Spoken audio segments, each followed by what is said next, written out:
FM7 jó érzés, jó zene Egerben, Gyöngyösön és 60-ban. Július 15-e és augusztus 19-e között rendezi meg a Pince Színház Eger a 6. Negri Érsekkerti nyári játékot, melyen 10 színdarabot, számtalan gyermekeknek szánt zenés és interaktív mesejátékot, így a főpróbákkal együtt 72 előadást tekinthetnek meg az érdeklődők.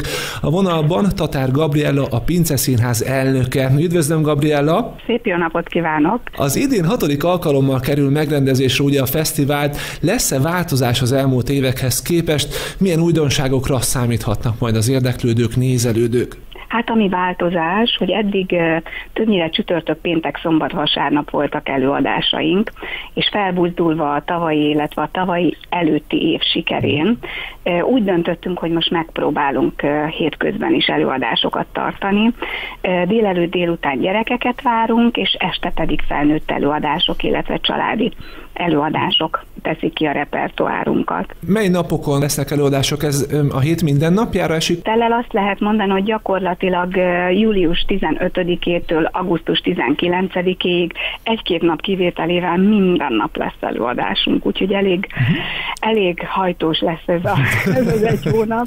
Hát igen, a fesztiválok ideje, az már csak ilyen. Hogy állnak az előkészületek? Hát most léptünk a főpróba hétbe, a francia rúdugrással, úgyhogy bőszen próbálunk, most is próbáról jöttem épp. Ugye jövő hét pénteken lesz a bemutatónk, és akkor utána beindul a csapat, és túl vagyunk már egy bemutatón, ez az Eszterházy Károly Tanárképző Főiskola egyetemmé alakult. Ennek a tiszteletére nekünk is volt egy Szándék című előadásunk. Igazából mi úgy érezzük, hogy azzal nyitottuk az egri nyarat, és a többi előadás pedig már ezután következik. Igen, lesz munka bőven. 72 előadás, hát ez első hallásra soknak tűnhet ugye a hallgatók számára. Milyen tematika szerint épülnek egymásra az előadások, vagy ez teljesen ad-hoc jellegű, tehát jönnek egymás után a játékok? Az az igazság, hogy most már évről évre gondolom, akik járnak rendszeresen az előadásainkra, azok megtapasztalták, hogy mindig olyan darabokat keresünk, ami este, nyáron kiülnek az emberek az Érsekkertbe, a gyönyörű tópartra, és ellazulnak, jól szórakoznak, felhőtlen szórakozásra törekszünk tulajdonképpen, ami nagyon fontos, hogy nem igénytelenül, tehát mi igazából igényesen szeretnénk szórakoztató színházat, vígjátékokat, bohózatokat előadni, hiszen nyáron az emberek, én úgy gondolom, erre vágynak. Mivel nekünk ugye főleg nyáron van lehetőségünk arra, hogy színházi előadásokat mutassunk be, ezért ez a 72 előadás, és ugye a délelőtt, délutáni előadásokon a gyerekeknek itt is nagyon igényes színházi produkciókat lehet látni, tehát azt gondolom,